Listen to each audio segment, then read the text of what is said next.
Good. Good. Thank you.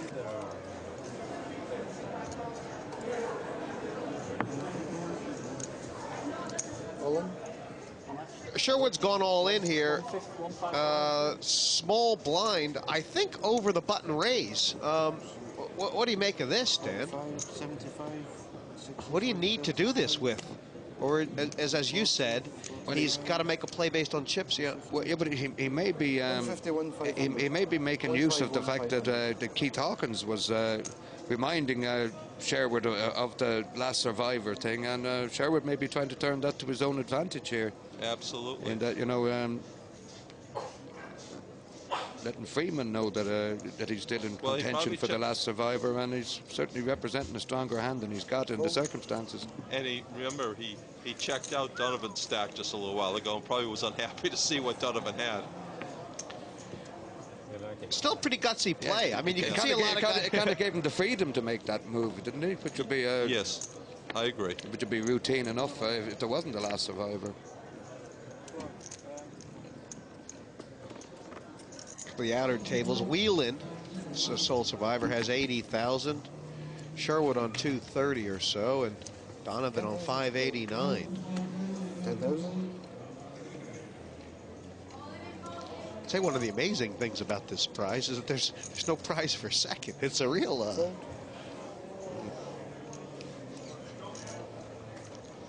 It's all the best prizes are winner take all. Well, I think when the gladiators went into the Colosseum and all that, there was a second prize was not very attractive either.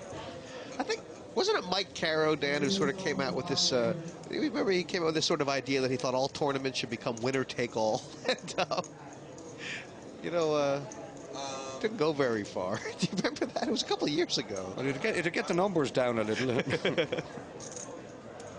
Call 26,000.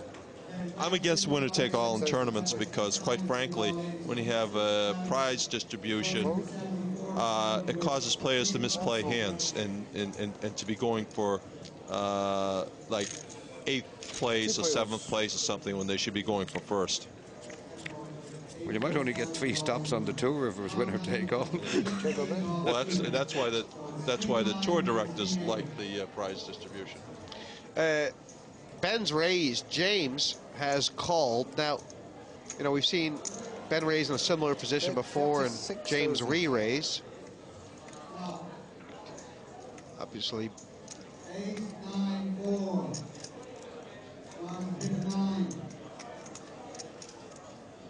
Well, on the one hand, you kind of think, you know, like I do know that Ben spent a lot of time teaching his son Jamie over a few years, so I assume Jamie would have passed on a lot of that information to Mr. Mitchell. A bet and a call, and Ben's obviously supposed to check this all the time, right? Yes. Check.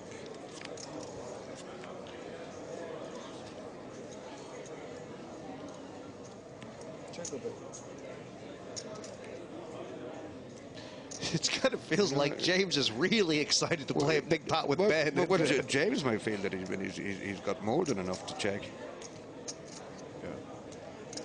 Yeah. I think they'd both be happy to hear check here. Well, I think James realizes that Roberts could easily have a king here. He's just checking and calling this situation. So I'd be a little bit surprised. Well, he is making the bet. 52,000. It's a third of the pot. It's almost like a bet where he thinks he's going to get called by a worse hand, or. Well, this is a bet that definitely scares Ben because it looks like, please call me, that kind of bet. So Ben gives it a lot of respect.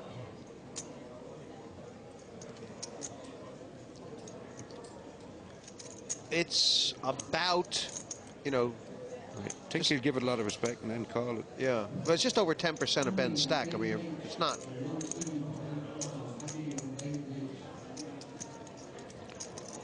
It's kind of a weird bet, isn't it? I don't think James is betting this for value. I think he's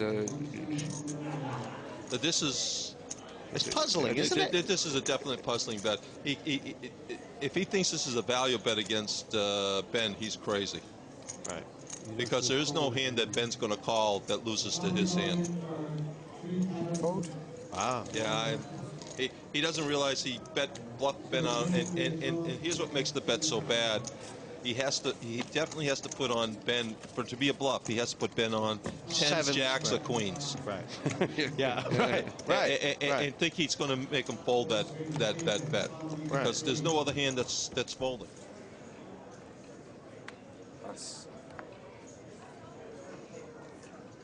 I think maybe the reason I keep talking about Panic is because I enjoy watching it so much. Does that make me bad? Well, you're just trying to will it in, Jesse. It doesn't always work that much, you know. You know, you may want Santa Claus to come in June, but there's no guarantees he's going. Wow. Oh, this is going to be an interesting confrontation here coming up. And the reason is that the guys in the blinds, Dan, will think to themselves that they can push Rob around. Right, and one of them has a hand that's a defensive enough hand. And he's going for his chips. He's going to push. Well, he hasn't pushed, and I mean, should Rob Sherwood be thinking about calling right now, or should he be thinking about shoving? He's in position. Oh, he re-raised. Okay, good. Mitchell re-raised to 86. Re-raise all in. Yes, I have to call. Yeah, I call. All in call. Just call it. Call. I didn't have to call.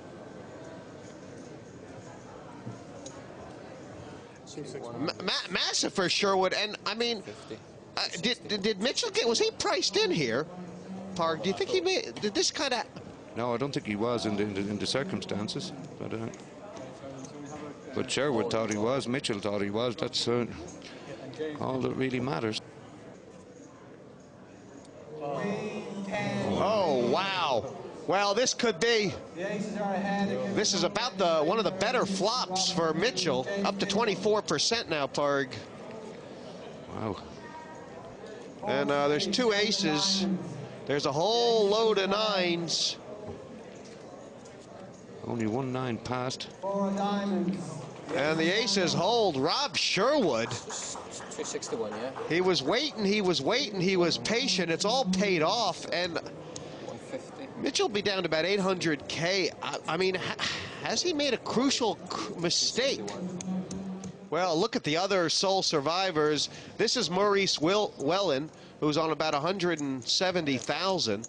And just from what we've seen over, and this here, Barry Donovan, who's, I think, just been out-chipped now by Sherwood. All of a sudden, an indication, and there's Nick Perso still, an indication that this thing might not get sorted till the final table.